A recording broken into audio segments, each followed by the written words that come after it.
Look at Good. that. Just like that, we are live on a Tuesday night for Talk Time with TJ, Triple T number 206, 206 on December 9th, 2025. Here we are.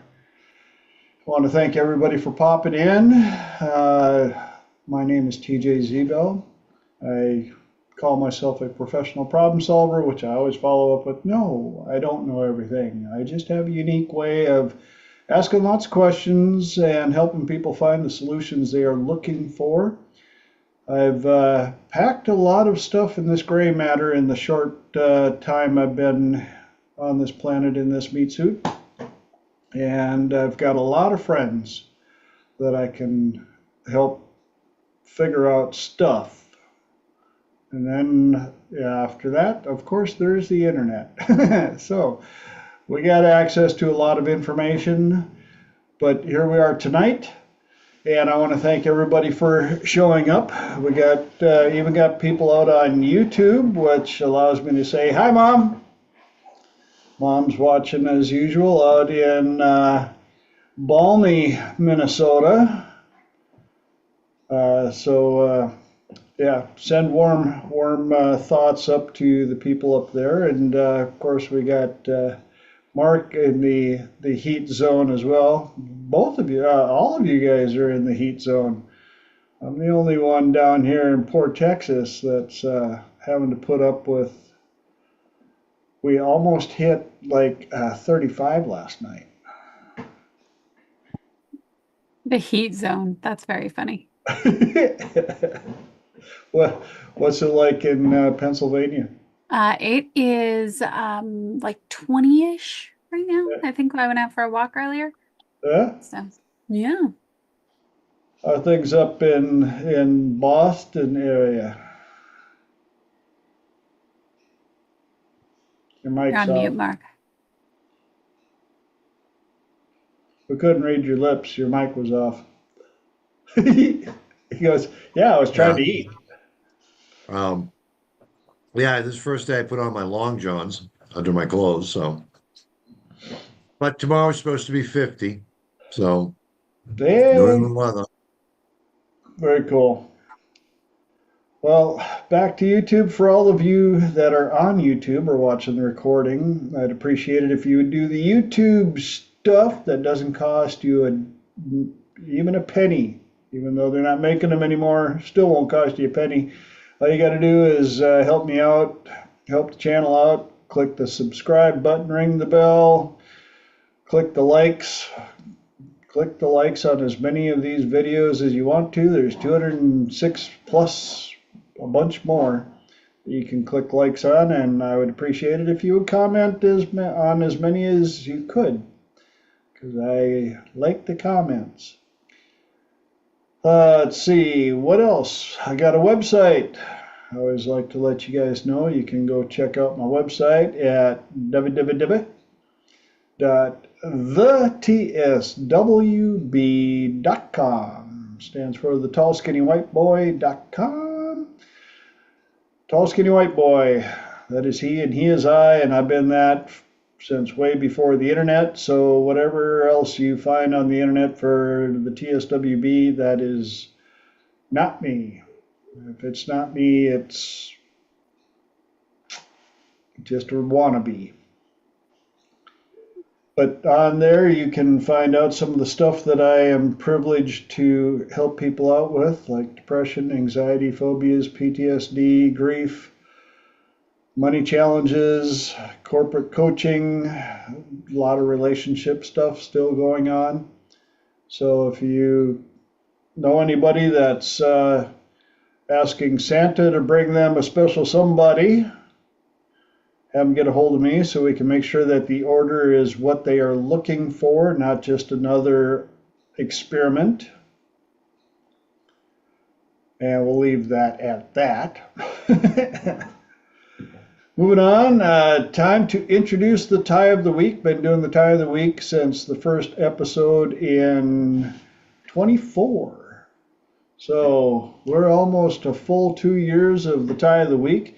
And I realized that we only have 3 triple T's before Santa comes, and I've got 4 Christmas ties. So I'm just going to have to figure out which one is either going to make it after Christmas time, or we'll just have to let one ride till next year. But this year, here is the tie of the week.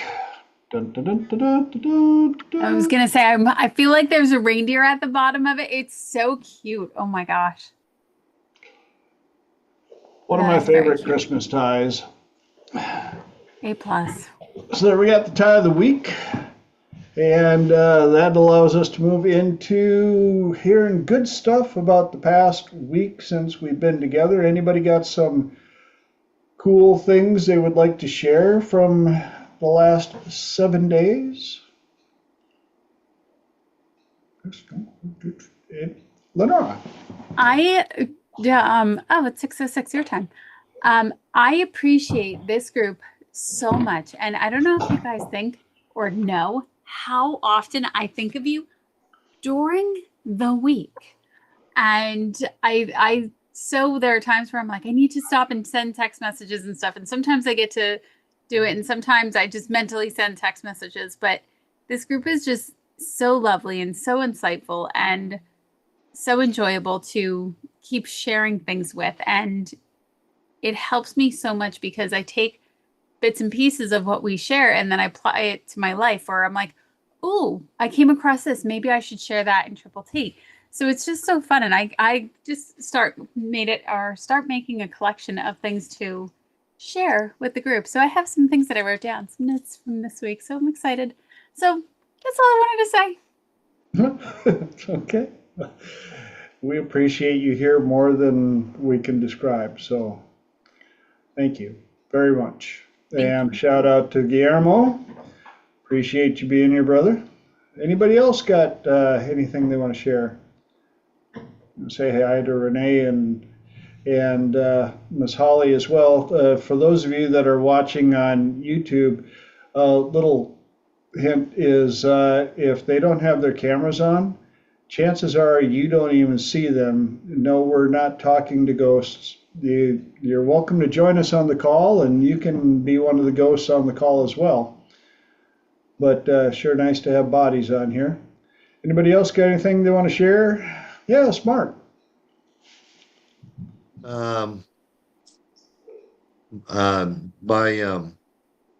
mom has been gone for a good number of years, and but she's always around. She's always whispering in my ear or chattering in my ear, and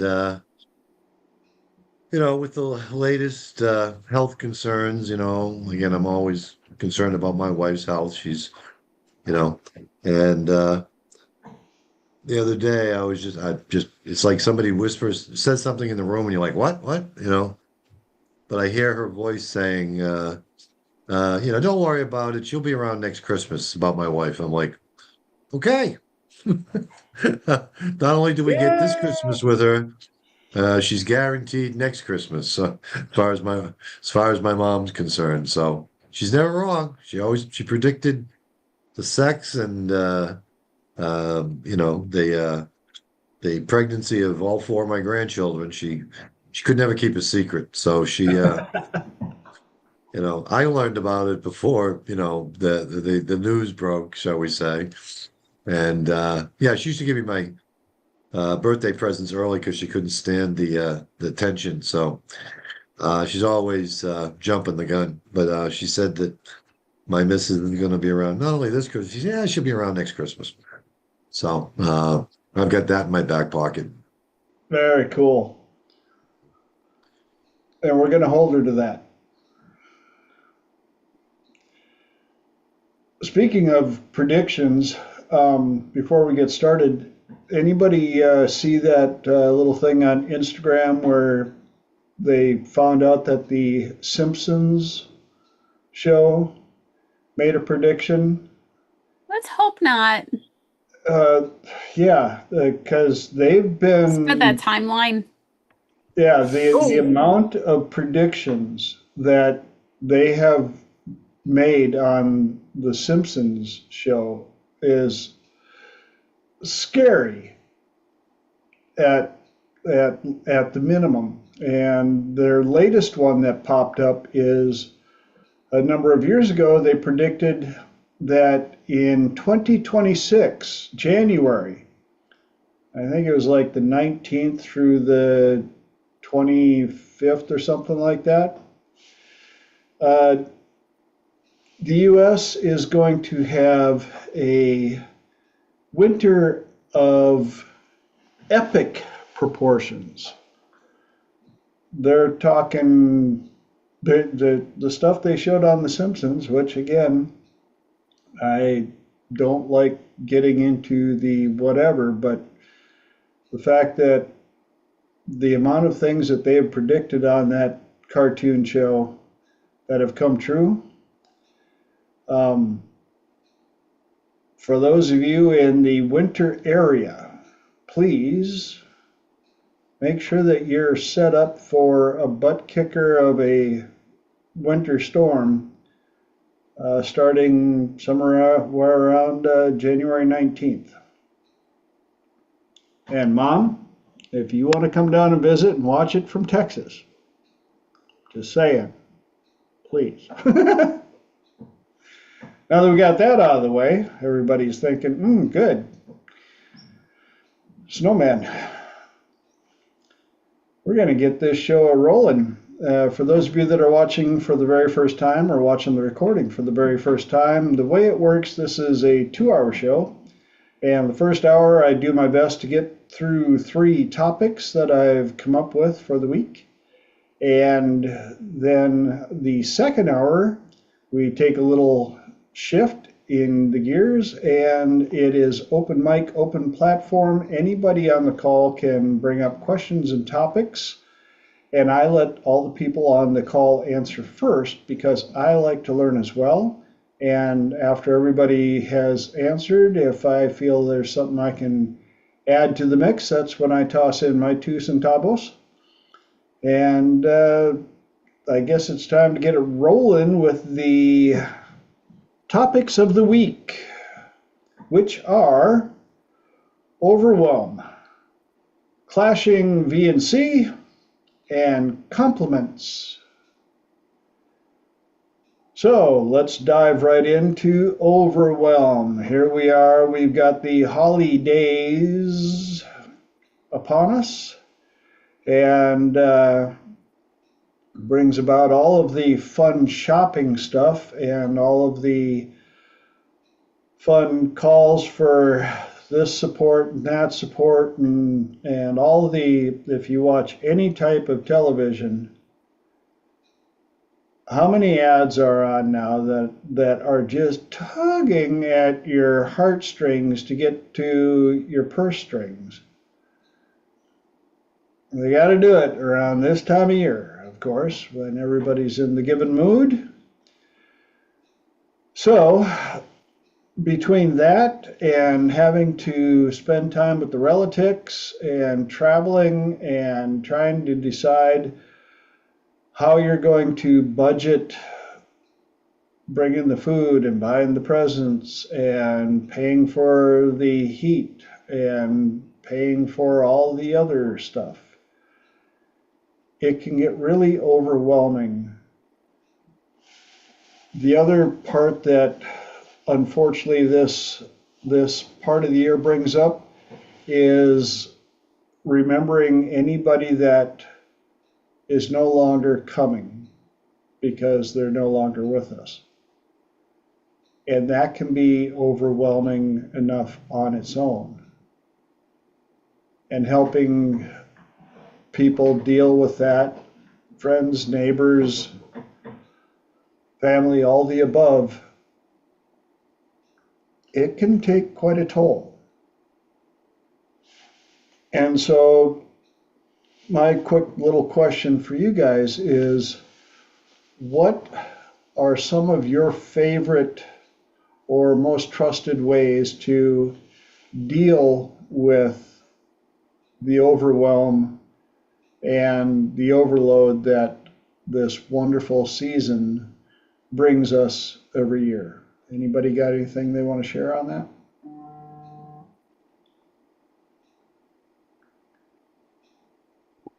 Lenora.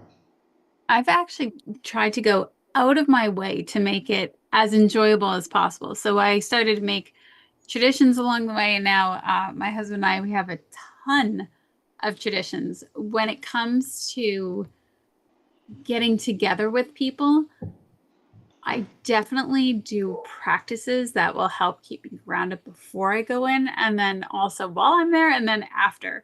Because I really used to think like, oh, I'll be fine. And the more I think about it, the more I realize how much of an energetic being we really are. And trying to do it the other way and not necessarily paying attention and just being like, oh, it'll be fine. It's just, it is what it is. I just don't do as well when I do these other practices. And I think that's the huge difference is if you notice that you're not looking forward to it, or if you notice that somebody, you're like, oh God, I have to deal with that relative again, raise your awareness and recognize you don't have to live like that. You can start to find other solutions to that, and you can actually look forward to that. And then you can get really curious and be the detective of what you might want that to look like. And I did not think about that for many years because I didn't think I had a choice. And it was just, it is what it is. But now I recognize that I have a choice, and that makes all the difference. Great stuff. I appreciate you sharing that. Who else has something to share? No, maybe so. One of the things that I want to throw in there, and we've talked about this a little bit before, but it really resonates with this, is understanding the difference between protective empathy and what we refer to as toxic or suicidal empathy, especially when it comes to this time of the year. There's going to be energy vampires and financial vampires and the guilt trippers and all the above. And if you are one of those who are very prone to toxic empathy, this is a very taxing time of the year. Especially when you have family members or loved ones that are pointing out that they're just after you for da-da-da, and you go, yes, I know, but they've been through so much, and they've had a hard time, and they've had a hard life, and you know, it's just not that much. Well, that's fine and all, but you can also give them love and light. Send them love and light, send them prayers, and protect your energy.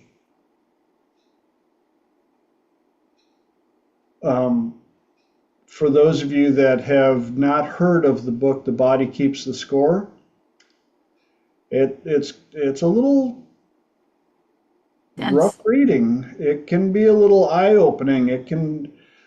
But especially this time of year, you can overwhelm your immune system, your body, not with just, oh, you know, it's cold season.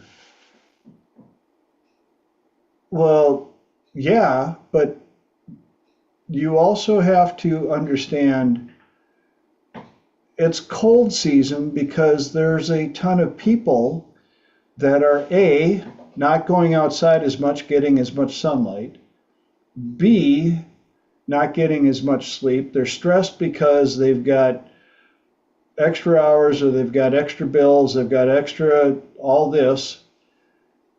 They're eating way more junk than they ever do. Way more sugar intake during this time of year here in the United States.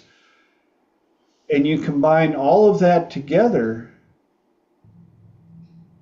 well, of course you're getting a cold. And it has nothing to do with the temperature outside or how many people you hang around. You are just wearing your battery down far enough to where your immune system becomes overwhelmed. Mark. Yeah, I was, just contemplating that, again, how do you deal with it? And, you have to you have an energetic bubble, kind of like what Lenora was referring to. And, you just can't let other people inject negativity or toxicity into that bubble. Um, One of the trans logic things that I have done in the past is have people just imagine that you're in that bubble and that there's like a little force field around you, and it's so very thin, but it protects you, but it's as strong as diamond. You don't let anything or any negative energy get inside that bubble. It just shatters or it dissipates, and it won't, and you don't allow that toxicity within your energy bubble. And you can sit inside be happy inside your little energy bubble and let the rest of let the rest of the world go their own way, basically. So that's how I think I conceptualize warding off that negative energy. Good answer. Lenora. I think the biggest thing that would be the most helpful is to recognize that you are always at choice. You are at choice as in, do you want to keep tolerating this? And if not, what do you want to do instead?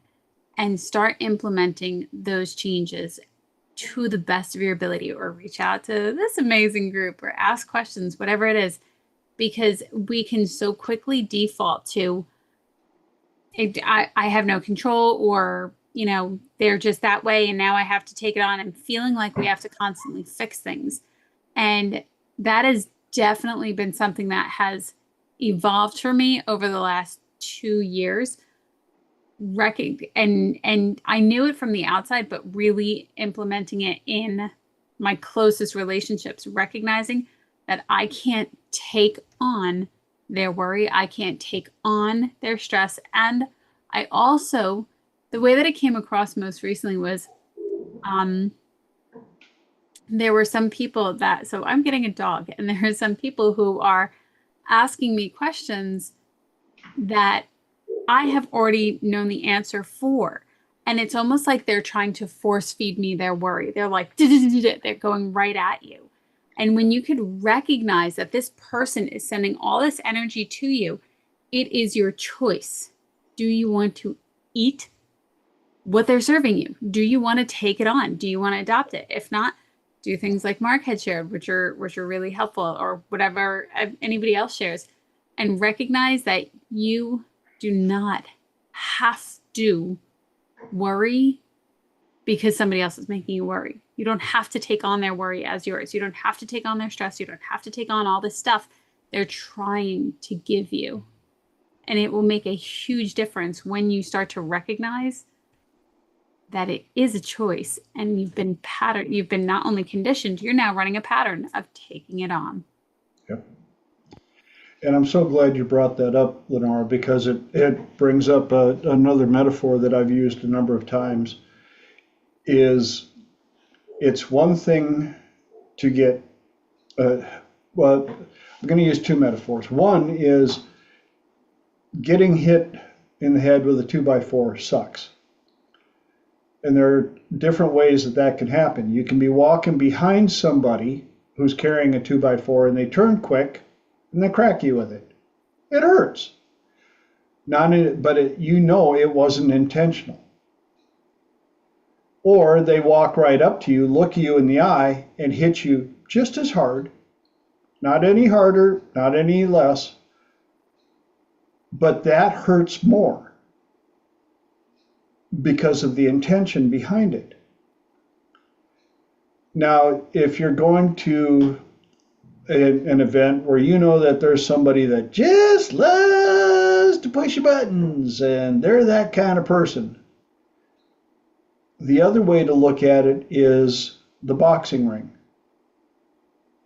Now, getting hit is not an enjoyable experience unless you're really into that stuff, and well, that's a different story. But if you're going into a boxing ring and you know that's what is going to happen inside of that environment, the amount of hits and blows that you can physically handle are far more than the surprise ones out in public. And I've had to help a couple of my clients that had that somebody that they had to go spend time with, a relative or whatever,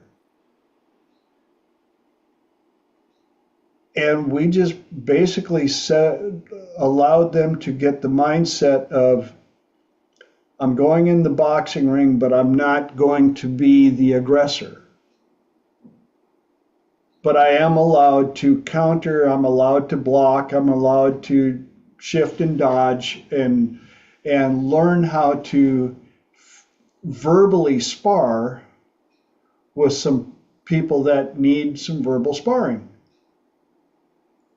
And there will be, I just saw a deal on Instagram talking about sometimes being the black sheep, you have to understand how that happens, how that came about. They will ostracize or attack you as the black sheep for pointing out things in the family as an excuse to let the problem in the family continue. They don't want to address it, they don't want to talk about it, but the fact that you did, well, you're the problem. And now the attention is taken away from the problem. And you also have to understand that part. And that is also part of an integral part of protective empathy. Going into that environment and go, all right, they're going to call me or tell me that I'm blah, blah, blah, and I caused this, and I did that, and I shouldn't do this because blah, blah, blah. But if that protects your sanity, your energy, and your ability to put up or hang out with them, yeah, Mark, duck and cover, yes. Then if you have to decide between that or simply not showing up, those are decisions, and you're allowed to make choices. And it can, I'm not going to say it's easy, but preparing yourself for that before you get there will help you so much more on the backside. I've had a number of clients that this time of year is they are not looking forward to it. Flat out. They're just like, I know what's going to come up.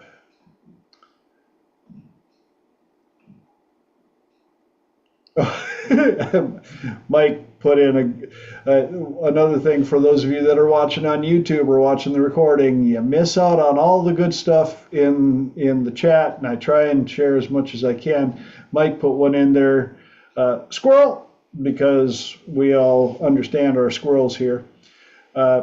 Putting all of those down in a square of squares and put bingo in the middle and mark off each one and see how long it takes you to get to bingo. Yeah, especially if you know the people that are going to be there well enough, you can certainly go, well, let's see how long it takes before so-and-so has to comment about this, and how long is it going to take before this has to come up, and all the above, and yeah, make a game out of it. If that helps you to be able to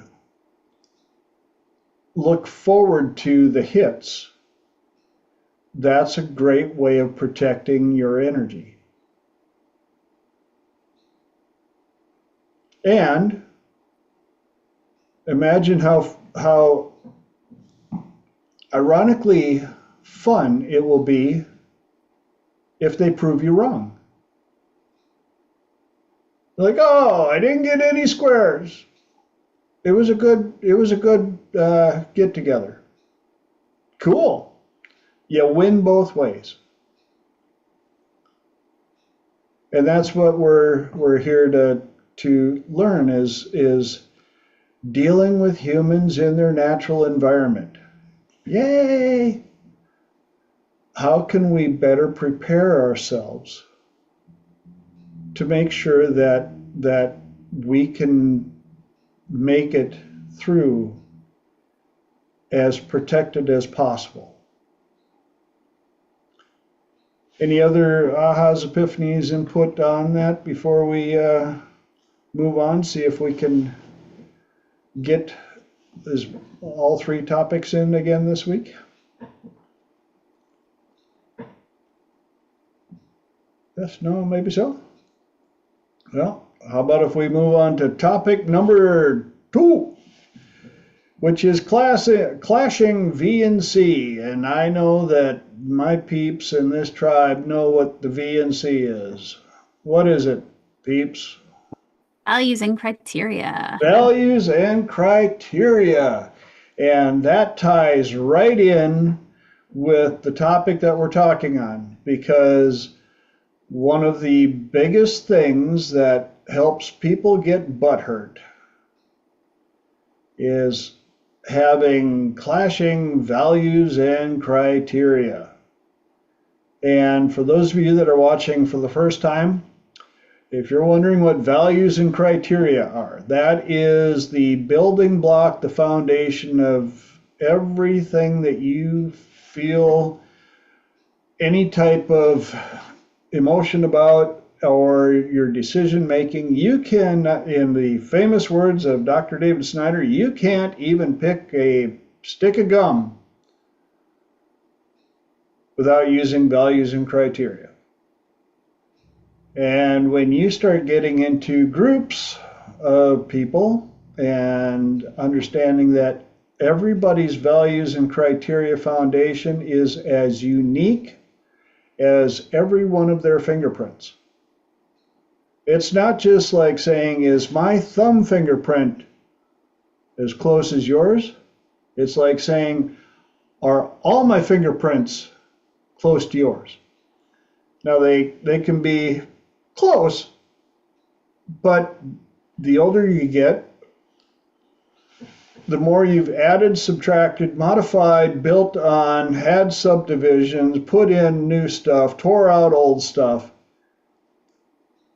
and you have your very unique values and criteria. Well, now you start, again, spending time around humans in their natural environment, and their values and criteria will be coming out. Now, one of the best things in my mind, and this is my form of reality, or my hallucination, as some people say. This is my hallucination. The more you are willing to understand that values and criteria can be flexible and can be shifted and can be replaced, the easier it will be to get along with others, the easier it will be to continue to grow. And you have to be able to accept that fact that there are other ways of thinking. Really? Like, as long as it's my way, right? Well, not always. Trust me, I know. I've had more than a few of my values and criteria that were challenged, and thankfully, as bullheaded as I can be, I was lucky enough to go, you know, that is a little better way of thinking.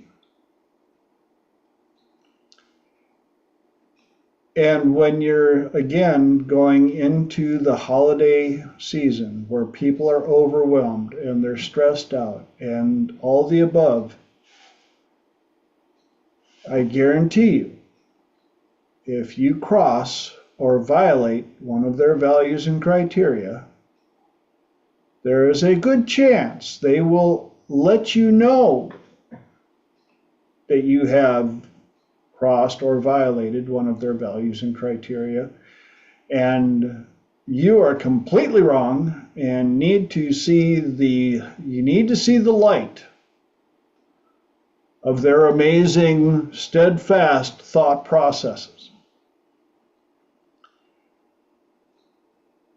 The other thing that you need to understand about that, and I'm not suggesting that you use this if needed, but one way to have somebody move along in their very happy life is to find out what their values and criteria are and simply violate them. They will leave.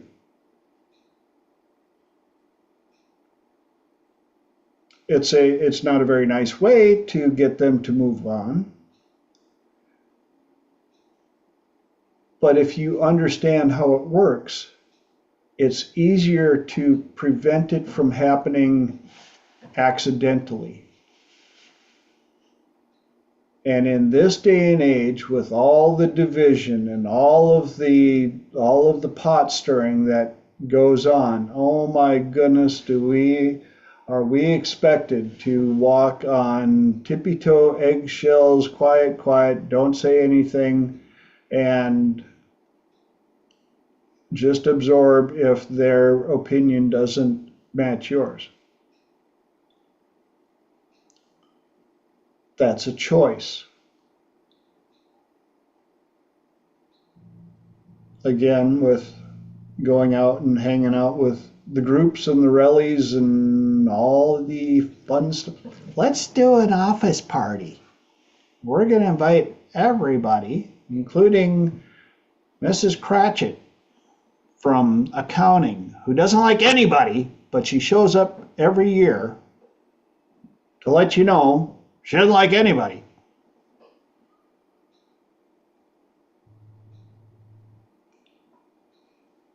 So, what are some ways that you guys know to, Mike, and your actions at the party will be discussed through the rest of the year at the water cooler?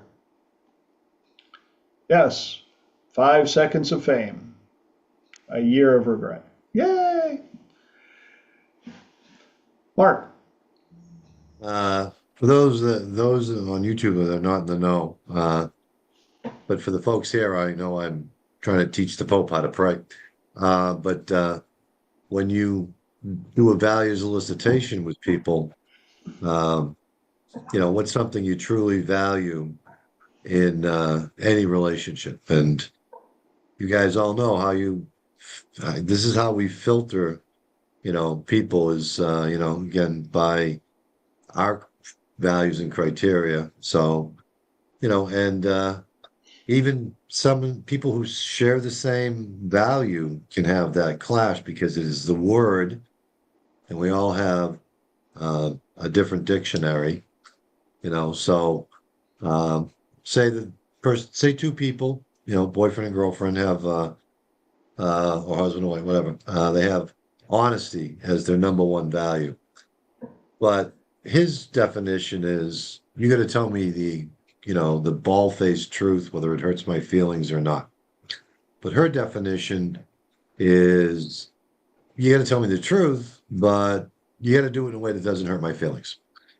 So, and they're having an argument because they're same value, but the definitions are widely different, and it causes a clash, even though it's the same value sometimes. And you're right. The dark side of that is if somebody's number one value is communication, um, you know, and you want them to go away, don't talk. So there's a dark side there too. So, but once you understand what somebody truly values in a relationship, again, that's the filter they use for all relationships, man, woman, dog, basically. They value those, and their criteria is their definition. And then the third level is the usage, which I combined with something Gary Smalley teaches, which is hidden keys to loving relationships. He talks about how, that how is it that you feel most loved, whether it be visually, the little things people do for you, or auditorily, the attaboys, the I love yous, or is it kinesthetic and just a feeling? So it's not only the value, it's the definition and the usage, because if you have honesty as your value and your primary modality is kinesthetic, well, you have to feel that honesty. If it's verbal, you have to hear it in their words. If it's visual, they got to demonstrate it through their actions. So it's, but yeah, like you said, value, there could be a values and criteria clash, because we all have, but individually, we all use that same values and criteria right across the board with all relationships. So, yeah, like I said, for those not knowing and listening to this for maybe the first time, you have to understand what you're hearing, basically, and how you're hearing it, and and how you understand other people. Because once you understand the criteria by which people value, how they find value in one relationship is how they value all relationships. So, just a little, like I said, that if people have a different opinion or a different model that they use with the values and criteria, I'd love to hear it. But that's how I teach people how to get a greater understanding of other people by doing a values elicitation. Yeah. And I'm so glad that you also brought up the importance of understanding the different definitions of labels. Nothing means anything until you give it a label. The problem is you're using language which can be interpreted many different ways. And if you don't dig down and try to figure out, well, what do you mean when you say? What does this word mean to you? I don't remember what movie it was in, but where one actor goes, I don't think what you're saying is what you mean. Yeah, because that's very important. So that's another way of protecting. Yes, The Princess Bride. I knew it was one of my favorites. I don't think that word means what you think it means. Inconceivable. Yes. Oh, squirrel, if you get a chance, go on YouTube, and there's a guy that, a YouTuber that does all these different 20 things you didn't know about this movie. And they did one on Princess Bride, and there's some really cool little factoids inside of that one, including the fact that even though you were able to pull that word out, inconceivable, he only says it a few times in the movie. But it was such a hilarious usage of the word, and it was so impactful that it's one of the most quoted ones. And the actor was nervous the whole time. He didn't think that he was doing a very good job. He was afraid he was going to get axed. When he came with the inconceivable, he had no idea that it was going to end up on shirts and hats and quotes and all the above. Just like the other famous quote, hello, my name is, and you all know the rest of it. And the way he got into character for that, he, smile, he used the anger about cancer taking his father. And so the person that he was chasing in the movie, he put into his head was the cancer. So, little squirrel. Again, for those of you that are watching for the first time, understand that we got squirrels happen around here all the time, and my squirrels have squirrels who know squirrels, who bring along squirrels, who also bring along the whole trailer park. So, rabbit hole.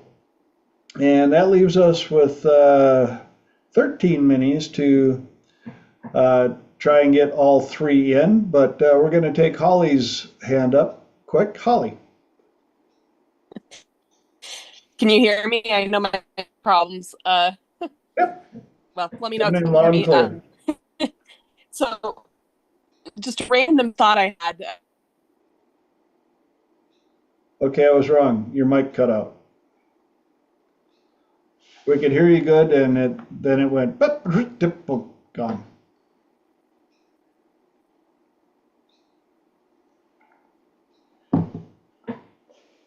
I think we're going to have to do a Fund Me page to get Holly another mic, because we love hearing what you have to say, Holly. Big time. So while she's working on getting her mic back, I'm going to try and squeeze in the last one, the last topic, which is compliments. As thank you, Mike. Mike's like, put me in for 20. Yes. Compliments. Again, sticking with the theme. How can we make the holidays coming up a little more easy to navigate? And Holly, whenever you think your mic is up and ready, you can give us a little test shout. Can you hear me? There you are. Oh, sorry. I don't know how much of that you heard, but I was just saying you can add black swans to criterion value, which are the things underneath that they don't even realize they're on their list. I never really thought about that before, but something Mark said just triggered that thought in my mind. Could you elaborate on that a little bit, please? So black swans are a concept that are in Chris Voss's book. Yep.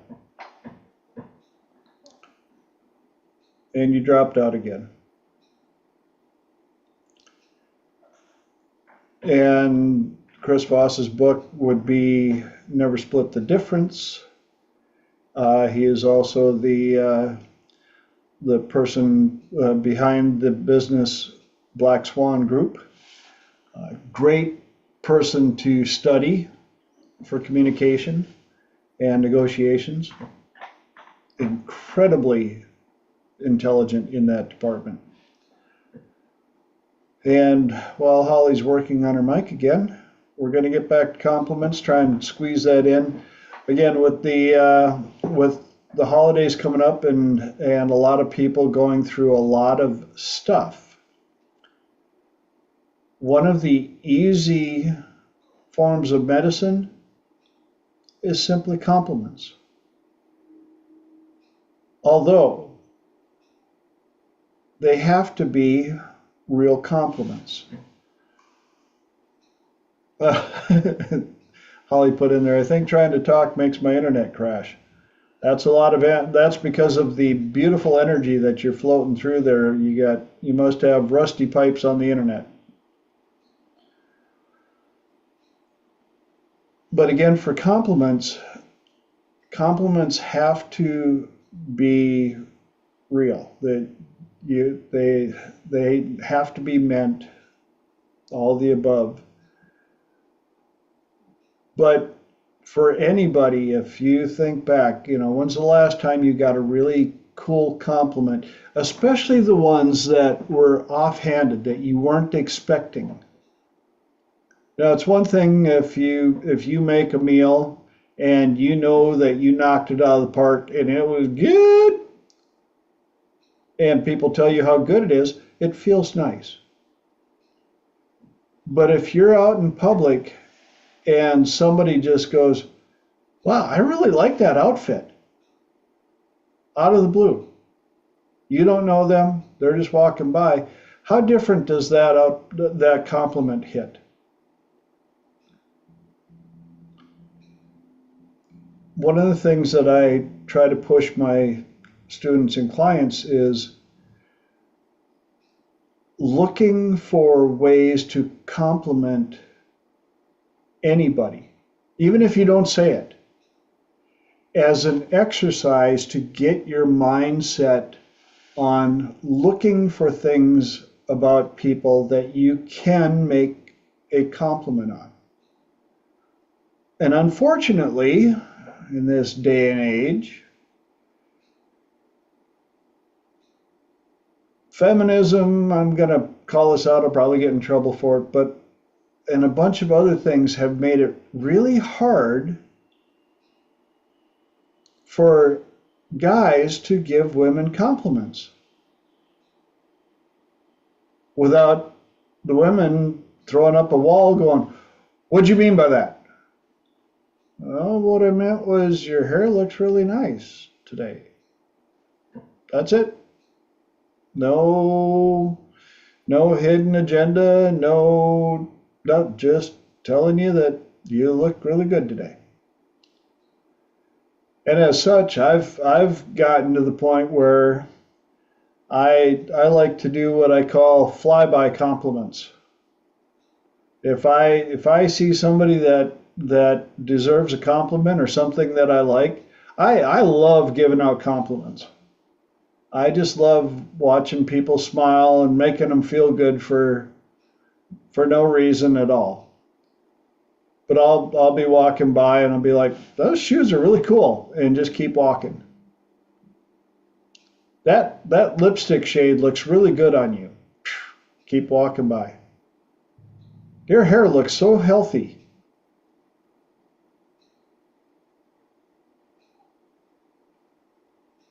And sometimes it's fun if you get a chance, if you can do a flyby compliment, and if they've got that little mirror up in the corner or somewhere where you can see the reflection, just to watch people go,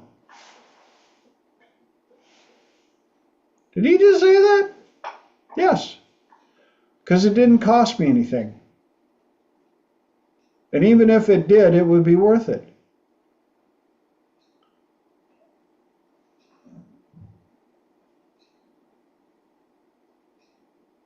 When it comes to, again, the time of year that we're up against, remember, you have no idea what somebody is up against. You don't know what kind of day they're having. You don't know what kind of thoughts are running through their head. And sometimes that simple little compliment could be the difference in how the rest of their day goes. Mark. Yeah, a couple things to jump in with. When I started down this road, I was walking around a flea market and I saw this gorgeous 30-something Portuguese woman with her friend, and I just, instead of being at a distance and just drooling like the other guys, I walked up. I said, "Excuse me, pardon me. It's just that," which is process language, as some of you know.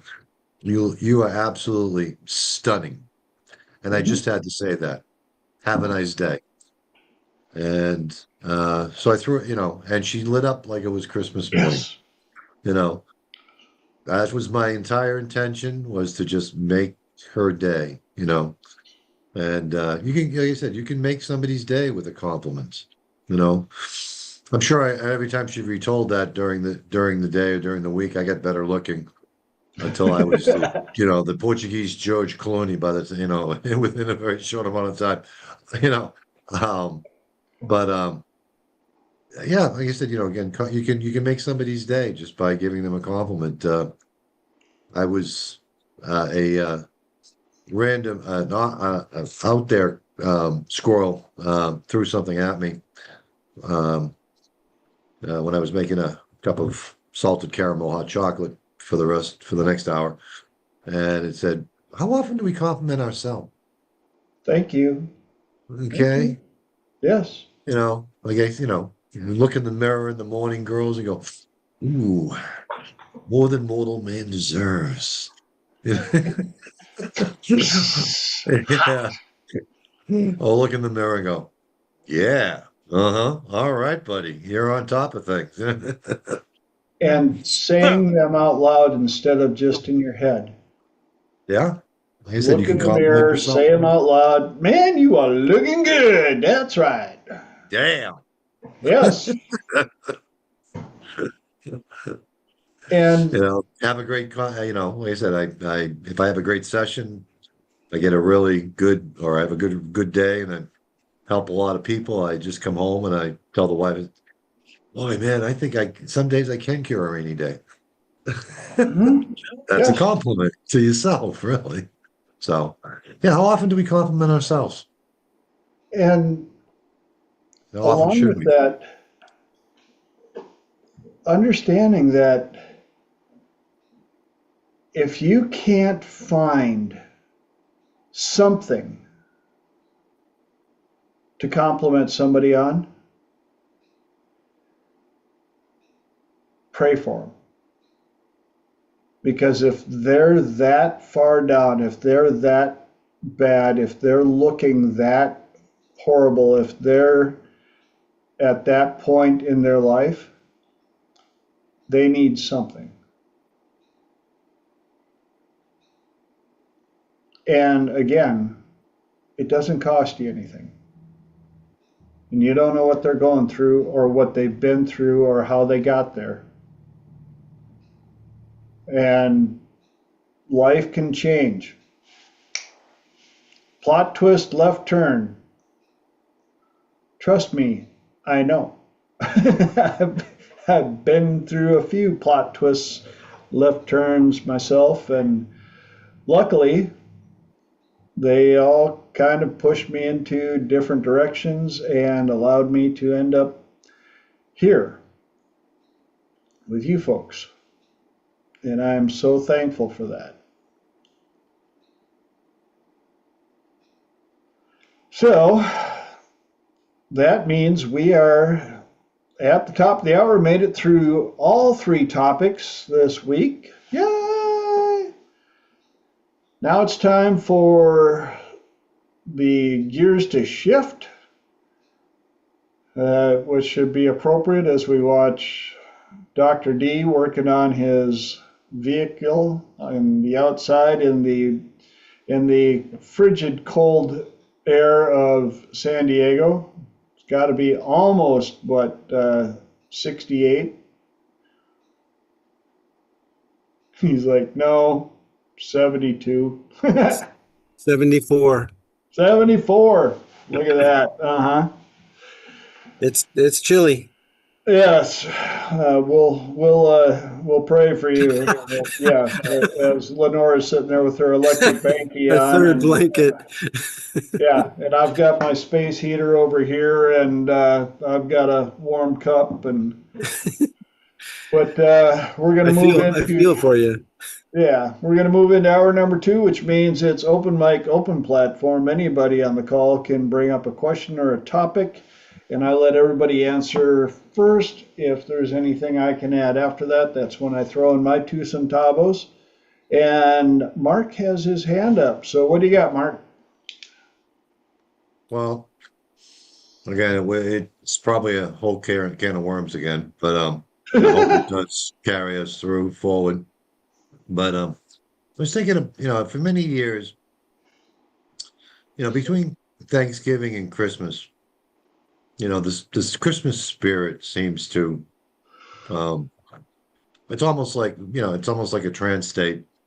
Christmas is coming, and people, even in these hard economic times, they're better. They're more giving, more loving, more, uh, you know, um, you know, they seem to be the best version of themselves, you know, uh, for this 30 days between Christmas and New Year's. They're more charitable. In fact, most charitable donations occur between, in the month of December.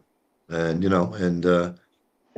despite, hard economic times, I mean, that spirit prevails, Yep. and so, I'd like people's input. And my question has always been for years, if we can be that version of ourselves for 30 days, for 1 month of the year, why can't we be that way 12 months of the year? Loving, caring, gentle, sensitive, charitable, and I'd like people's input on to, as to, it's stymied me for many years how people can be that way for just that one period of time. It's kind of wired into us to be that way, and, I just, it's always been a question that if we can be that amazing version of ourselves for that short period of time, 1 month out of the year,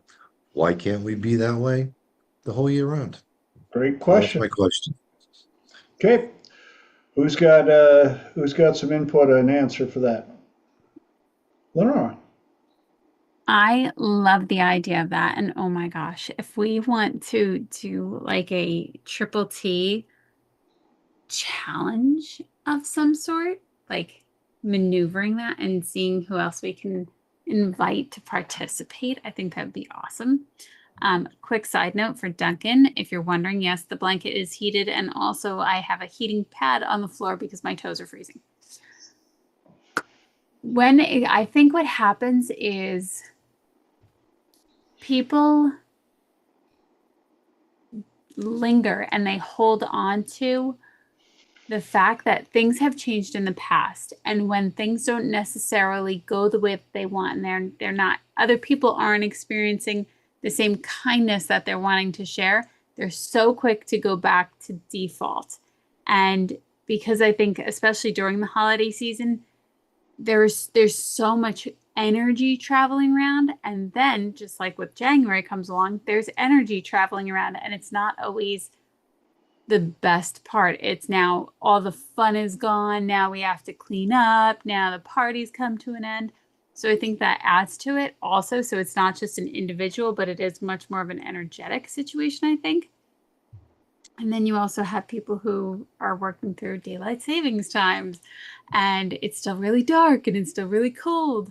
But I do think that it is a great idea to want to share. And I think that's really, especially if you listen to A Christmas Carol, he lived every day like it was Christmas after that night. And that was the beauty. And it's, what do they even say?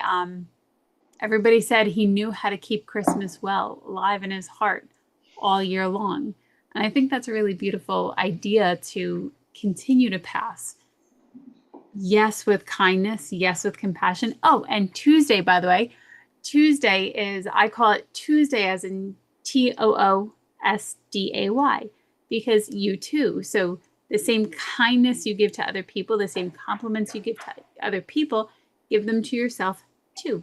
So when you had talked about complimenting yourself in the mirror, of which I highly encourage people to do because I think it's fantastic. And I hope that you all wake up and go to the mirror every day and recognize how amazing you are and how awesome you are. And I think that's all that I was going to share about that. That was awesome. Thank you for sharing that. Who else has something to share on that? Crickets?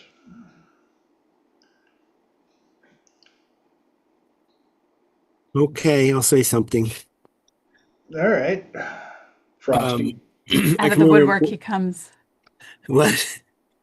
I said, out of the woodwork he comes. That's right.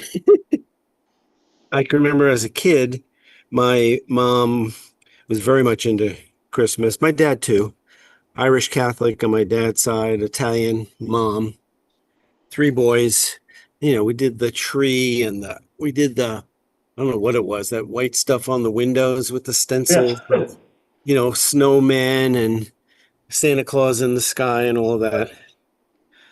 And, thinking about it, there's a lot of conditioning, right? Like, we are all of us conditioned in one form or another from childhood.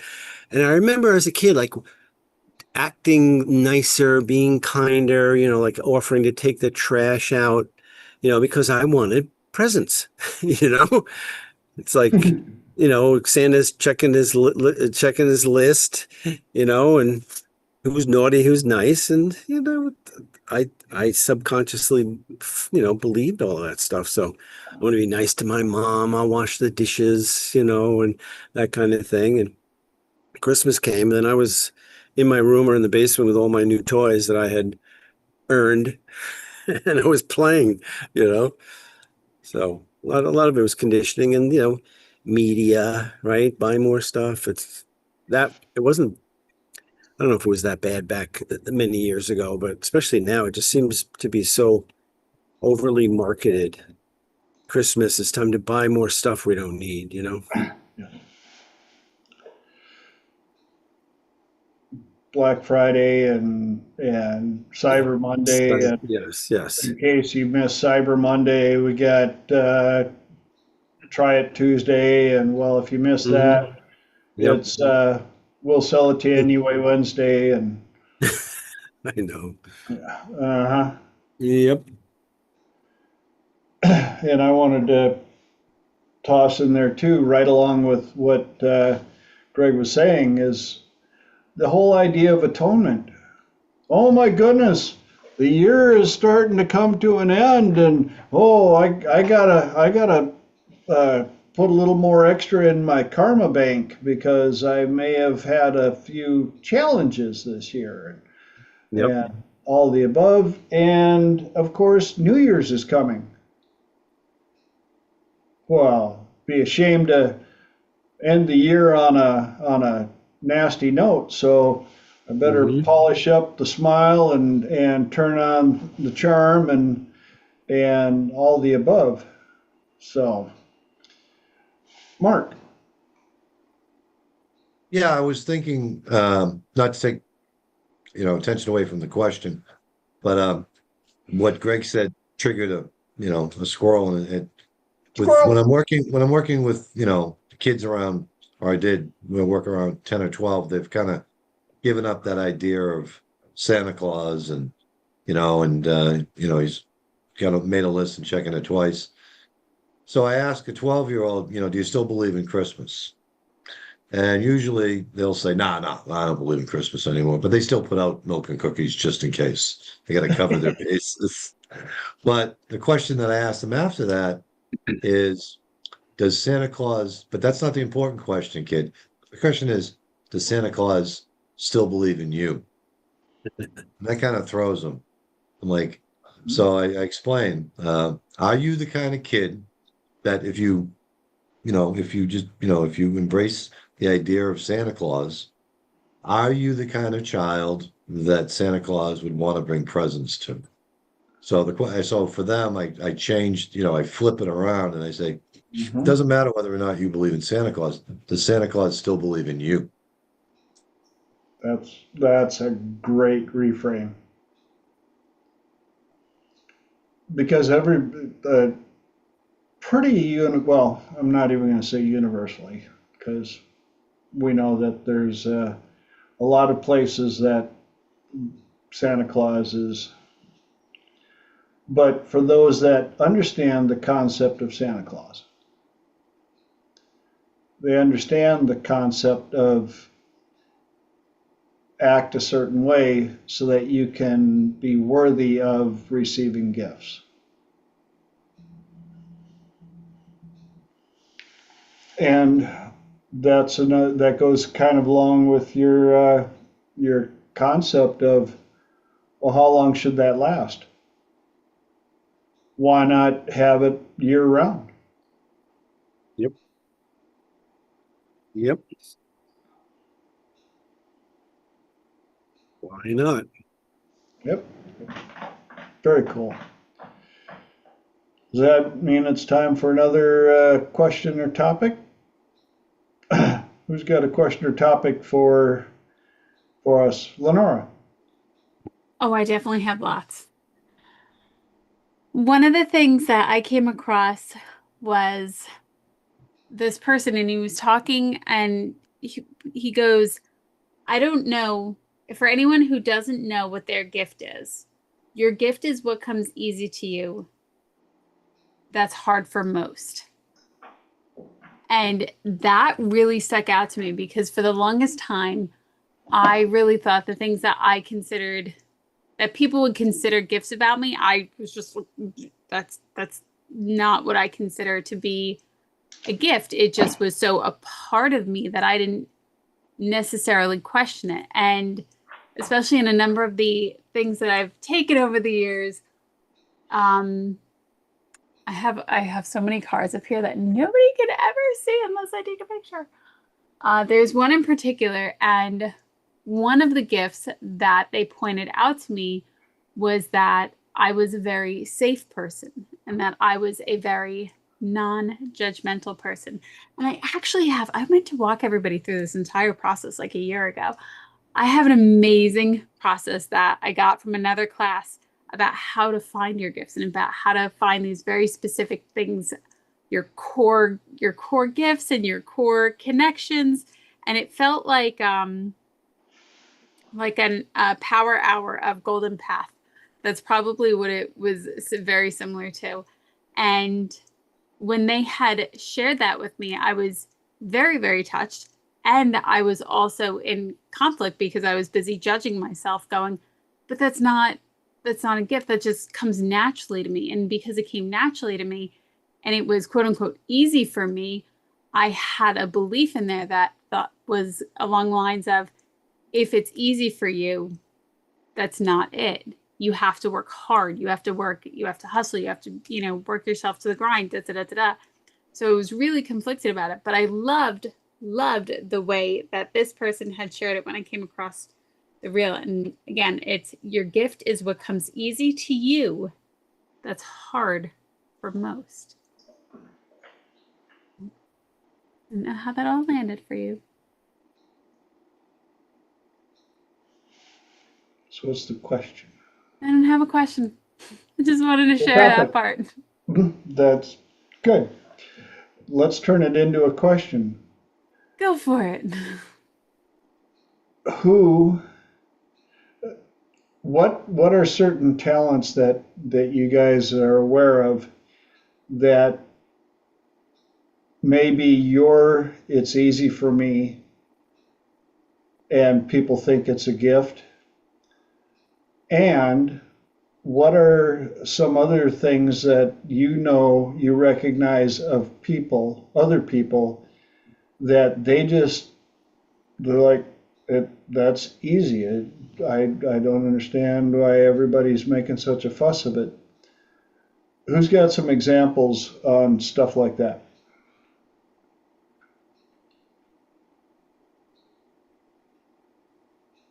Mark. Worked. I always admired a talent, for a long time until I started deconstructing it. There are certain individuals that are larger than life. They're Yes.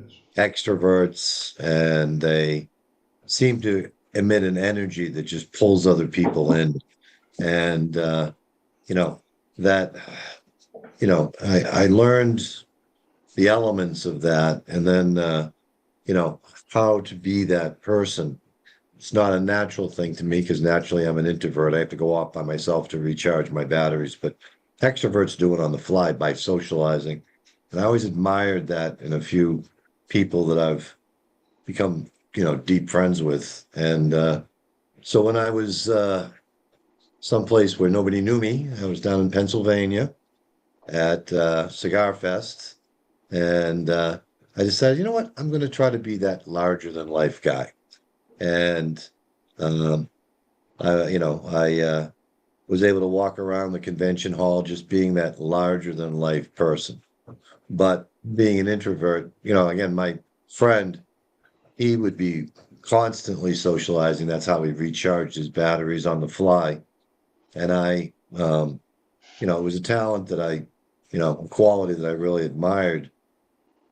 But like I said, but for me, it was such an energy drain. I had to go off in the car and take a nap every afternoon just to recharge the batteries because I'm an introvert by nature and I had to recharge the batteries. But being that larger than life person, like I said, was something that I, always aspired to and I was able to achieve. It's not a natural state for me to be larger than life, but but I was able to do it, for a weekend. And, afterwards I asked the fella that I was trying to emulate, I said, how was I? He said, yeah, you were there. He goes, you were a little rough. I said, yeah, because I don't do it normally. This is just not in my, my wheelhouse. It was the first time I ever tried it. He said, but yeah, you were there. You were that, for that 2 days, you were that larger than life guy. I said, well, again, I don't pull it out very often, but I was able to achieve that level, and again, it was another great insight into the human condition that, again, that if that's the person you want to be, there's elements there that you can incorporate into your, I was just giving it I was just giving it a go, and it worked to the point where, I was, I was for those 2 days that larger than life individual. I was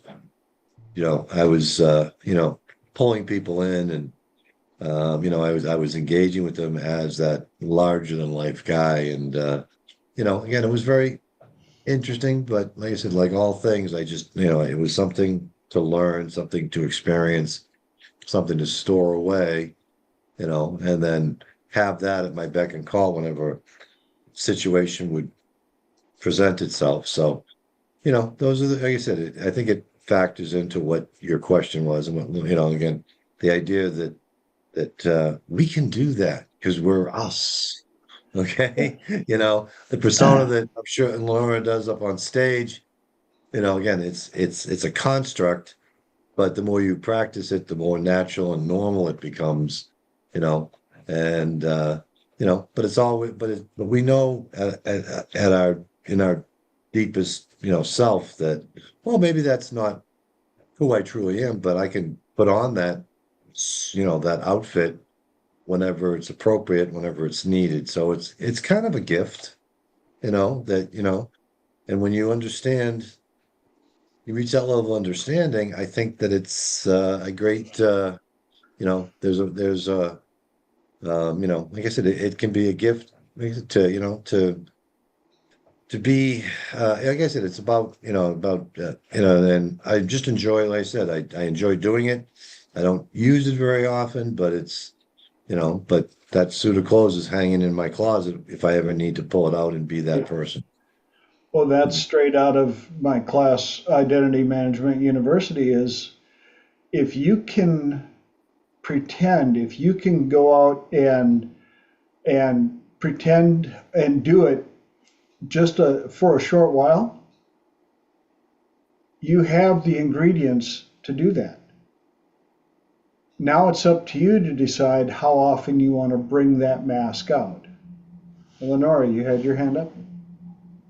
I did. I do recall that it is in your IMU because you know you've sent people out to do that, myself included. One of them, and I love that you brought that up, Mark, because for certain people like you and I, for sure, it can be very fun in the moment, and it also is very, very tiresome. And I noticed that, and I think Holly was the one who mentioned this, and I found it really interesting. I know Holly did some work really focused in on Marilyn Monroe and how they would enter the room, but even playing with that energy in the privacy of your own home or your own space, I think is so wonderful. And the one time that I really noticed it was I was headed to, this was before I actually went to and did my TEDx. This was like the first networking event that I was doing outside a local community. And I was so ridiculously nervous. And I suddenly came to the conclusion of just show up for them. Just learn about them, show up to support them. And what it was is it went from like, oh my God, what are they going to think of me of da, da, da, da, da, to completely external. And I literally pushed the energy out of me to go show up for them and be that engaging person. And it was so much fun. And it was definitely quite the experience. And I think going into places like that can be really exciting because they don't know your normal who you are in the privacy of your own home, or they don't know that version of you that you would go into the nursing home or into work. The reason I'm saying nursing home is I would go into the nursing home, and each new place that I started at, I went in with a little bit more energy because I had gotten better at my skills, but also it was just way more fun. You just brought up the energy of the whole place, and it made a huge difference, especially in the difference of the patients that I was spending time with. So it is definitely something fun to play with. That being said, once you get in your car, it might be like boom, and you have to take the nap because you're crashed. And all this energy was just flowing, and now you have to find a way to recoup. So, Mark, I totally do that, and I definitely have napped in my car. And one of the things that I'm going to add to that, it's much easier if you have a wing person or somebody that can support you in that new persona, per se. And I have had so much fun with this, and I've got some other friends that take it even further on the extreme. They will go out and this was in San Diego, and they will tell each other who the other person is. They'll be like, all right, so you're this person that grew up you're a country hick who made it big in the oil field, and you're a millionaire. They're like, all right. And they have to, it's just like improv. But they will go out, and the more they do it, the better they are at it. And it's fun. I went out with them a couple of times, and they had me doing stuff as well. Because you get to be somebody else. It's like Halloween all year long. Who do I want to be? Because the people that you're interacting with, they have no idea who your real self is. They don't know if you're an introvert or not. They don't know if you're Yeah, that Mark put in state jumping. It is a form of state jumping where you get to try on, you get somebody designs a new mask for you, and you get to wear it and act inside of that outfit, inside of that mask. And I've been blessed. I've got plenty of personas and stuff that I can bounce in and out of. And you know, for those that know me, I was a DJ for a number of years, and Mark can do the same thing where on a flip of a switch. That's right, it's time to put on that DJ sound. Let's get it out. We're going to have some fun. It's rock and roll time. I want to see you guys out on the dance floor moving and grooving, having a good time. And then I can go right back to being this persona. And a lot of you may not know that there are times when I'm out and I will flip right into full introvert mode. And I can go in, even back home, I could go into a bar where everybody knows me and get a drink and sit in the corner and nobody would know I was there. Because I would just shut that persona down. And the next night, give me a microphone, put me on a floor in front of 300 people, and I can entertain and talk and MC and do all the above. Because that's another persona that I get to jump into and have fun with. And so I challenge all of you, step out of your comfort zone and try on a new persona. And if you're in a place where it's big enough, change your name. When I was in Europe, Todd was too weird of a name, which is what the T in TJ stands for. But James, they all knew who James Bond was. And so in Europe, they all knew me as James. And I got to be James in Europe. One little challenge with that, though, coming back home to a village of 187 people where everybody knew me as Todd, made me decide, well, who am I? Am I Todd? Am I James? Or am I TJ? And that's where I decided I can be whoever I want to be. I get to be whoever I want to be for whatever crowd I'm around. And there are times where, like in Vegas for Hypnothoughts or in Chicago for the Hypno Conference there, I flip between a lot of different stuff, and people will see me in my quiet mode and they start thinking, are you okay? Or is something wrong? I'm like, no, this is a part you don't see very often. This is my introverted, quiet person. They're like, for real? You're sure nothing's wrong? Are you okay? I mean, like, you can tell me. We all like to help you. I'm like, no, I'm fine. I'm just in my little quiet mode. And then a half hour later, I don't want to be in my quiet mode anymore. And I'm like, hey, that's right.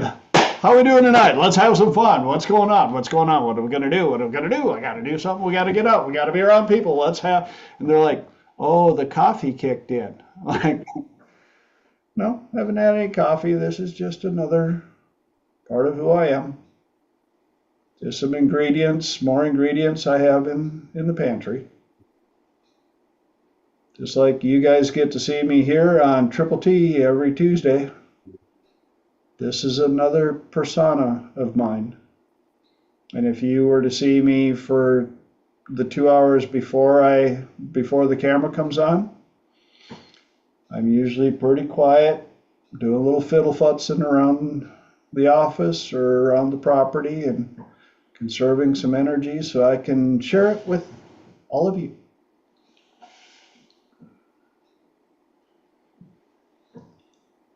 Anybody else got anything they want to share on this part? I do. Good.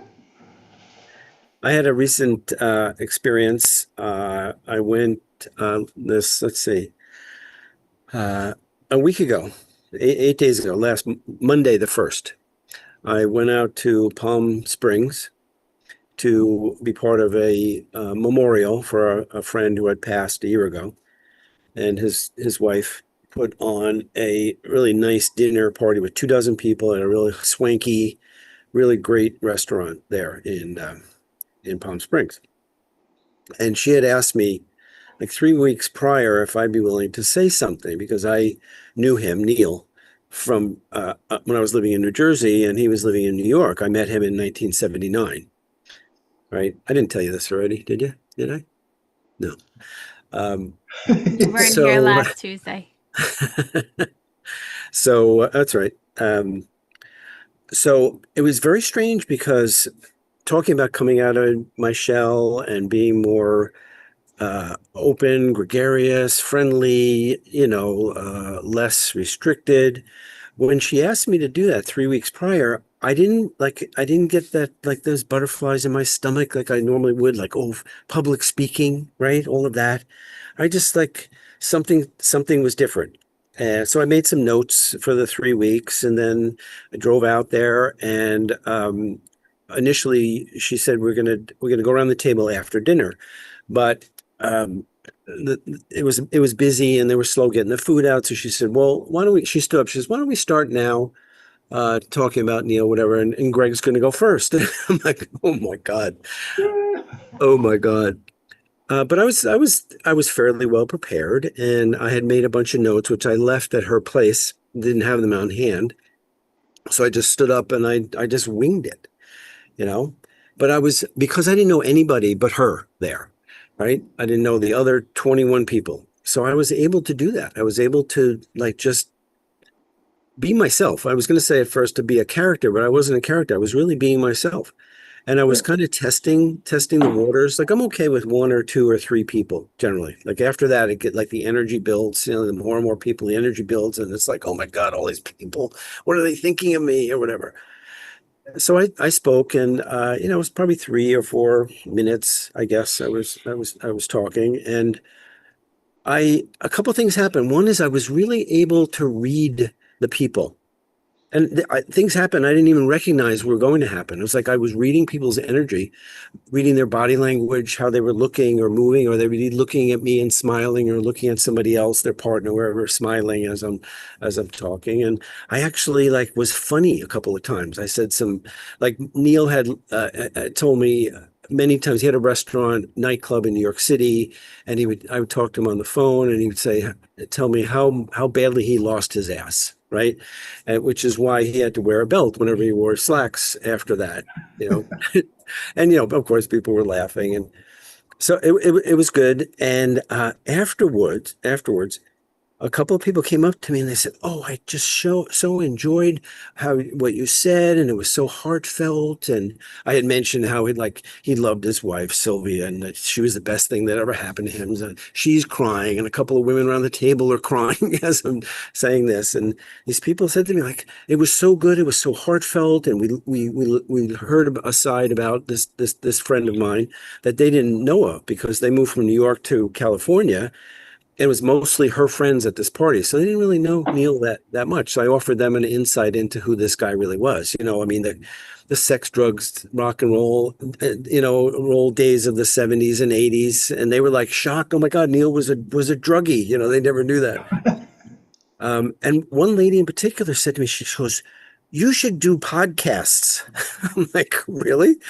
Yeah, she said, I like the tone of your voice and how you present. You don't say and huh and all of that.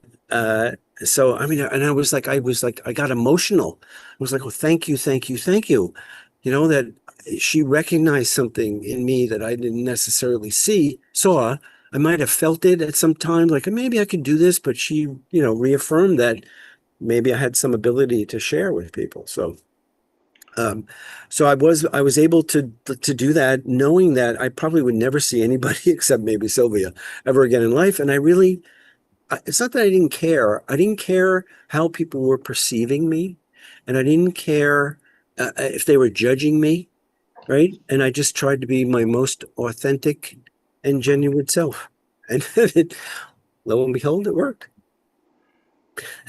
And I'm so glad you brought that up, because I was going to say, when I'm working with people for public speaking, I always tell them, tell your story. Nobody knows your stories better than you do. That's right. And just be authentic. Yeah. And when that happens, I was involved with weddings for 18 years. And of course, how many times did I deal with people that had to do, the best man and the maid of honor that had to do their speech, Mm-hmm. and I could see them, and they're just, oh. And so I learned early on in the game, when I was photographing them at the church, I'd say, "Are you ready for your speech at the reception?"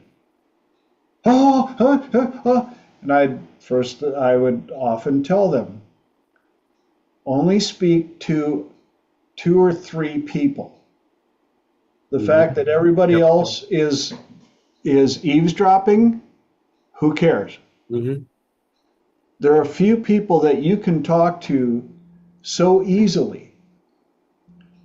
Those are the only 2 that you're going to talk to through the mic, and you're going to tell the stories that you know. And sure enough, just like you shared, Greg, they were like, wow, like everybody thought it was cool. Well, yeah, the whole they were going to judge you thing, that's spotlighting.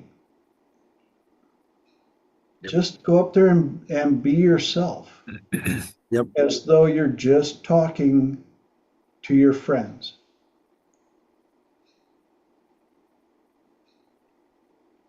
And when you do that, you see that people are really, they're generally in their heart of hearts, that they're kind and gentle, and they want to help and they want to support, right? They can be sitting there going, wow, that person's doing such a good job. I wish I could do that. So we could maybe even influence others to have a little more courage to do the same thing, Yep. Yeah. The energetic feedback that I was getting was fantastic. It felt so good. And I was being honest. Like I was stood up and I went, oh my God, public speaking. Here we go. Yep. Yep. And the funny thing is, when people finally start doing public speaking, Mm-hmm.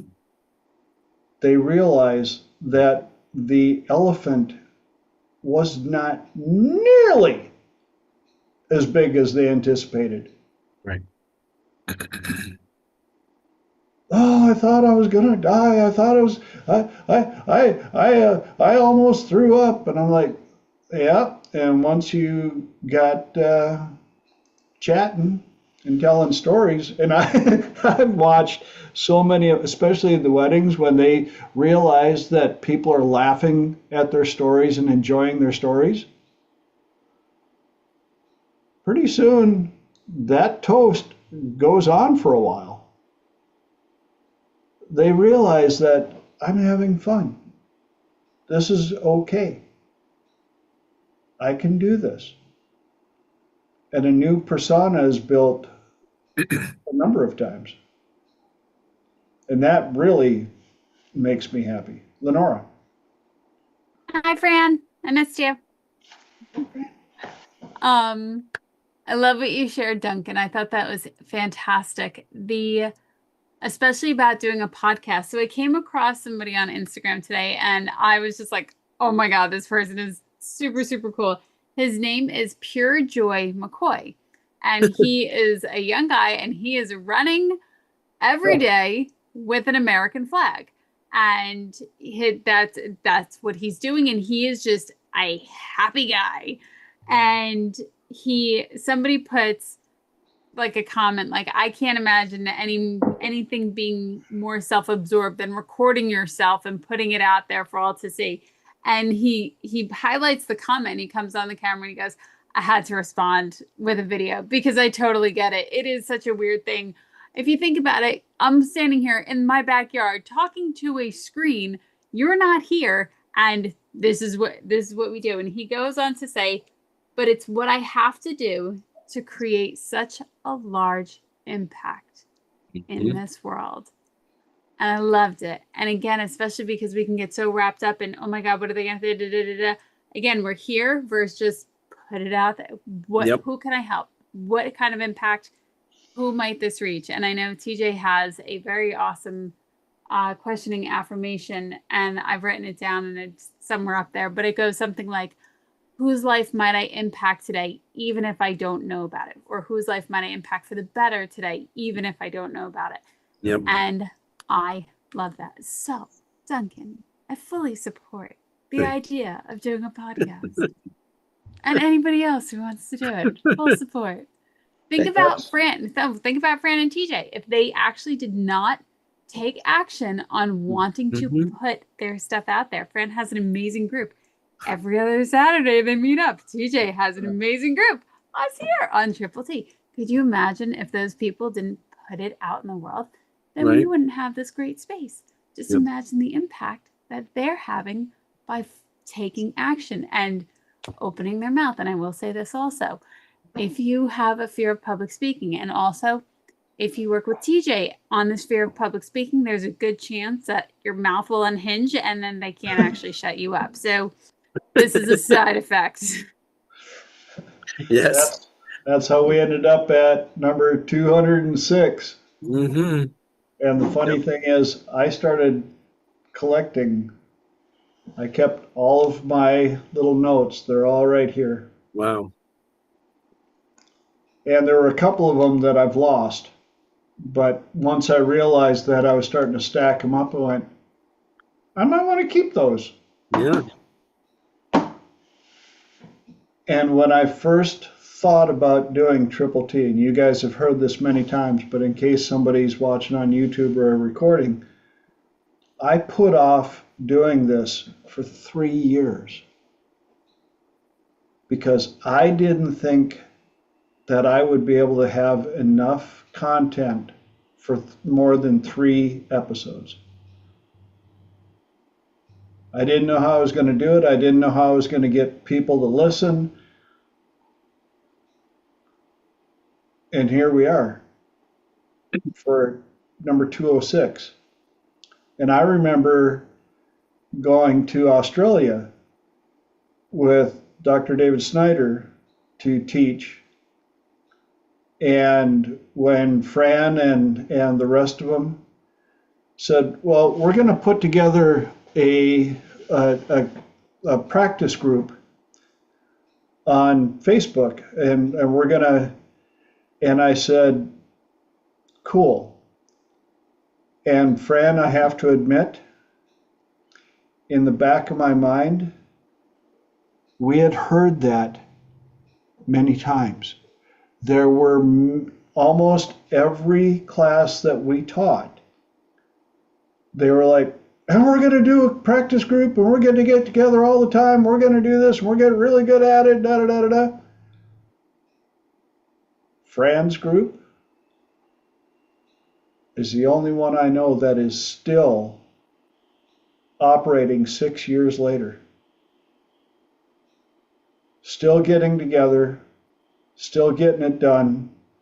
I've been blessed to join them a couple of times because our time difference allows Fran to get up early in the morning and join us now when it's morning there.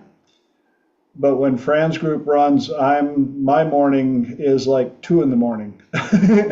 So I may have gotten a little bit of sleep and then I'm up for 3 hours and then I might go back and try and get a little more sleep. So it's a little more, it's an excuse. It is what it is. But kudos to Fran and their group for going in for the long haul and making it run.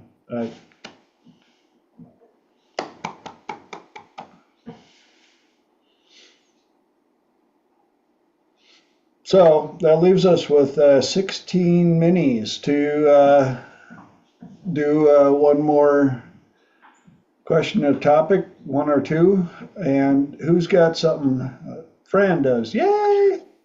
Well, first of all, just a couple of little things. My eye stuff seems to be going well at last. So cross fingers, and hopefully I'll be able to go home maybe even this week. Don't know yet. Just thinking about the 6 years and the difficulty of sustaining something. Sometimes when resources aren't available, people try harder. Like, it's a bit like fees. If you've got to try hard or pay more, you value it more. If it's more difficult to get together because you're more remote locations, maybe you try harder, I hope. Yeah. Well, that is why I feel so honored. I mean, beyond words, to have people like you and Elijah and all the others that have joined from Europe and New Zealand, and I'm like, thank you. Yes.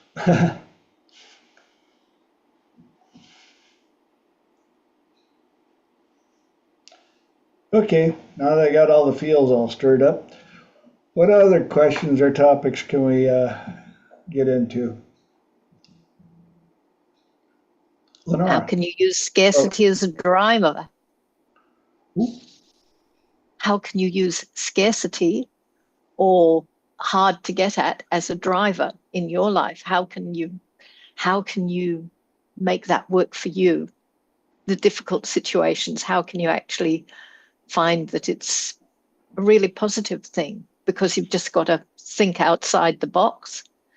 How do other people do it? Great question. Who's got an answer for that one?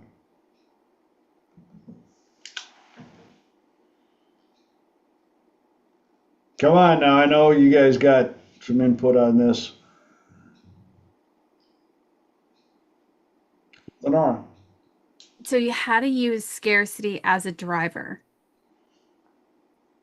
And difficult situations, difficult times, difficult situations, scarcity, whatever it is, that it's harder than would be normal.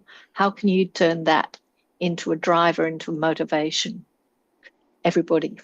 The first thing that comes to mind is start talking out loud, because especially when we can get really wrapped up in, oh my God, what if this happens? And, you know, I've definitely have gone down that rabbit hole, especially when you're like lying in bed and you have nothing to distract you because now you have to be extra, extra quiet. I do my best to, if I can't talk out loud, I will start just mouthing the words and find a way to calm that part of my brain so that I can at least think more clearly, and not in an airy-fairy, no, that doesn't exist kind of way, like, no, there's no lack, but in a way that I can get to a clearer thought process.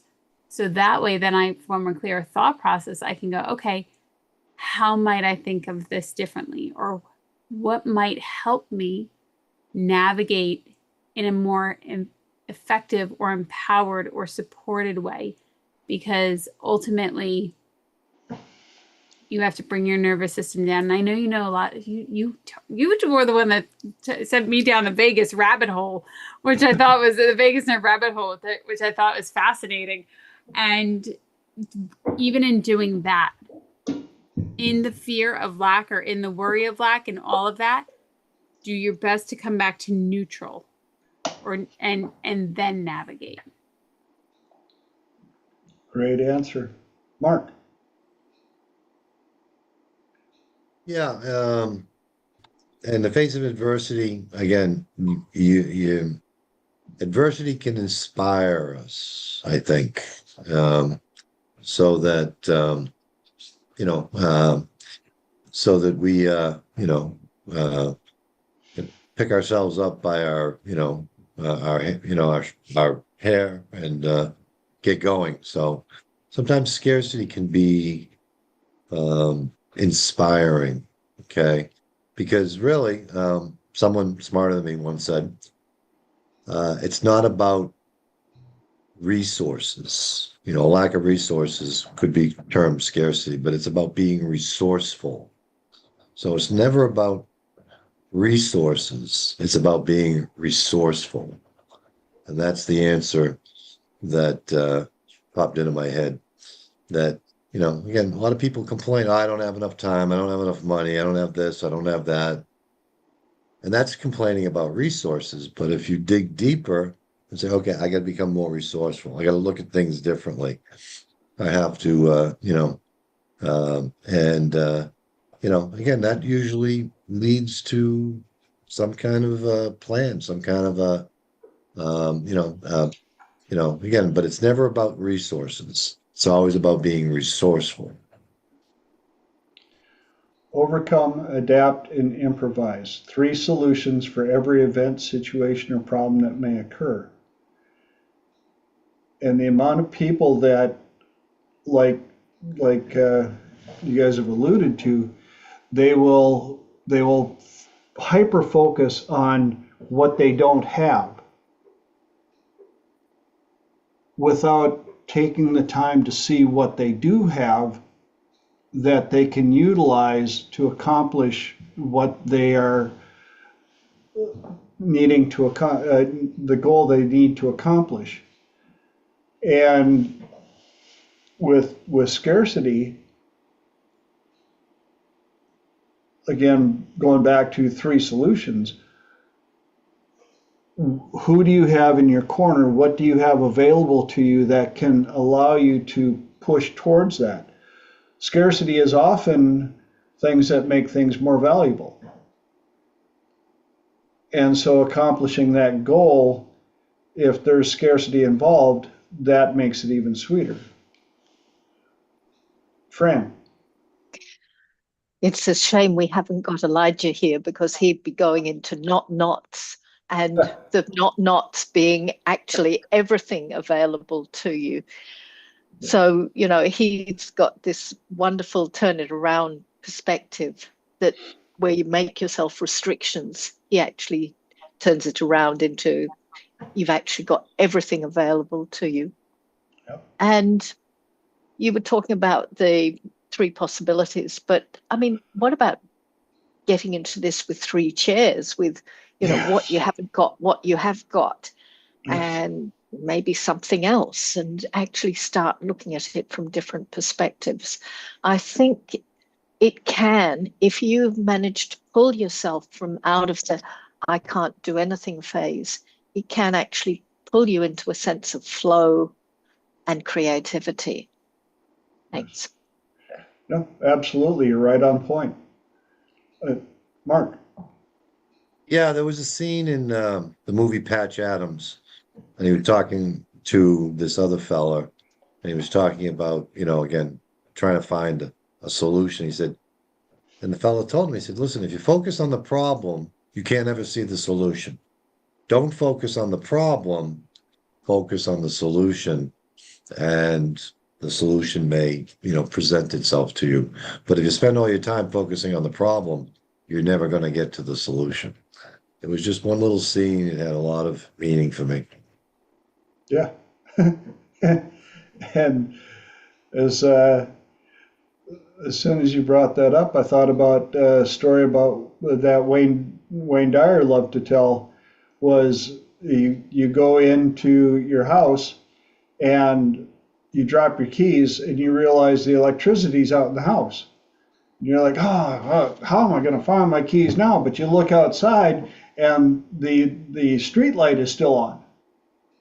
So you go out there where there's light, where you can actually see, and you start looking around, and your friend sees you, and they come up, and they go, "What are you looking for?" "Oh, I dropped my keys." And they're looking, and they can't find them. They go, "Well, where do you think you dropped them?" "Well, I dropped them in the house." "Well, why are we out here?" "Well, this is the only place there's light. Not going to be able to see it in the house." And yet there are plenty of people that use that logic to try and figure out how to fix their issues. They're outside because that's where the light is, and that's all they're focused on. I needed a light to find my solution. And that's why having groups like this, people that we can bounce ideas off of, that we can trust, are not going to belittle us or attack us for having the problem or the challenge, for one, but B, for possibly looking in the wrong location for the solution.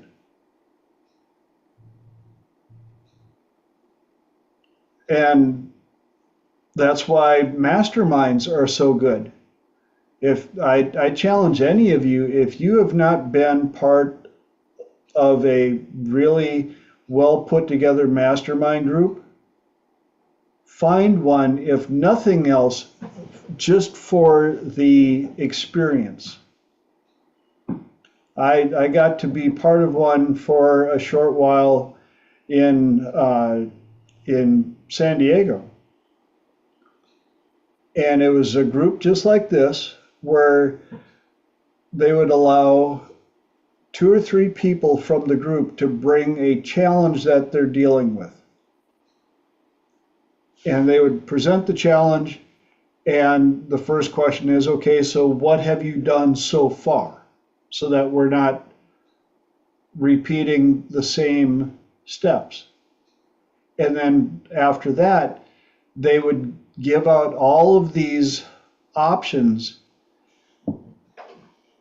And it was interesting to watch the people that were receiving the solutions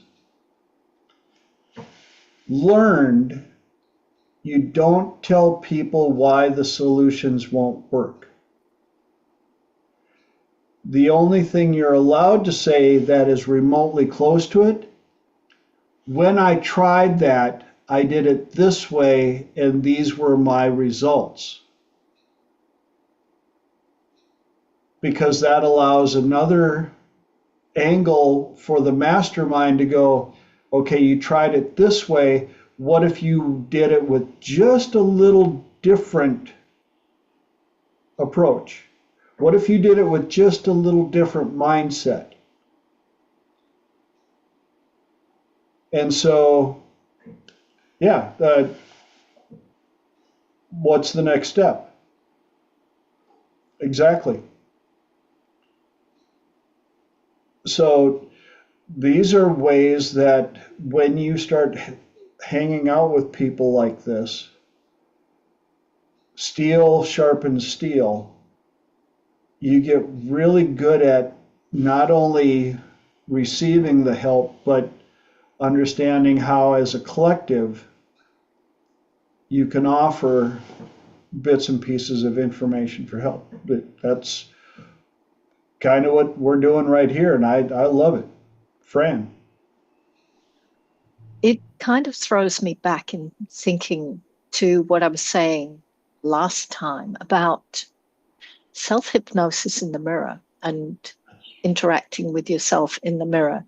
If you actually want inspiration, just take time to look into your own eyes and ask yourself these questions and have that dialogue of, oh, I tried this and it didn't work, but I tried it like this. What else might be a possibility?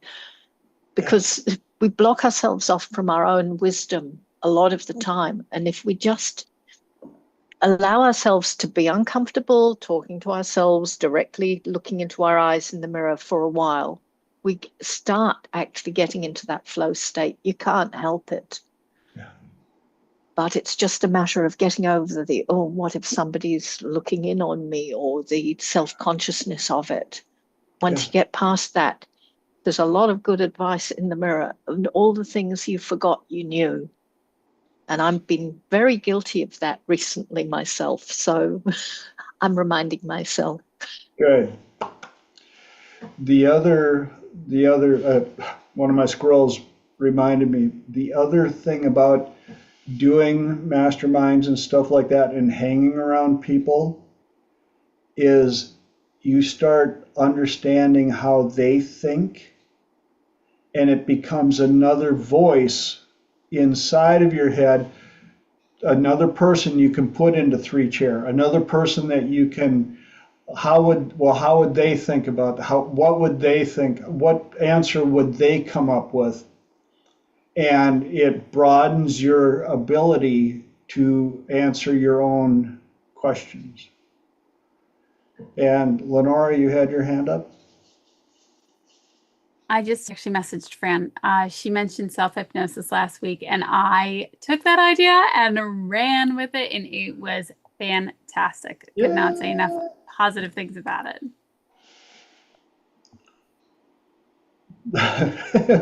Mark, mirror, mirror on the wall, who's the wisest one of all? And with that, what a great way to end Triple T number 206. We are once again out of time, and I will always say, man, if somebody does not believe in time manipulation, you don't spend time in situations like this. If you want to make a minute seem much, much, much longer, do a plank. If you want to see 2 hours go by just like that, join us. So thank you guys for investing your precious commodity of time on this platform. I love you all so much. I appreciate you so much for what you've allowed this to do and become. For those of you that are out in YouTube land, love you, Mom. And for the rest of you, please do me a favor, share these videos, not for my glory, but to help people. If there's a topic that we've covered that you think somebody could get some benefit out of, please share it with them. I would love to just have this going around, helping as many people on this planet as possible. And for all of you that are here right now, I look forward to seeing your beautiful, precious faces back here in 7 days. Please go out and do your best to make the world a better place like you've always been. Take care of yourself, love yourself, and I will see you soon. Bye. Thank you, everyone. Thanks, you. TJ. TJ. Good night, all. Thank you, TJ, everyone. Go shine. Go out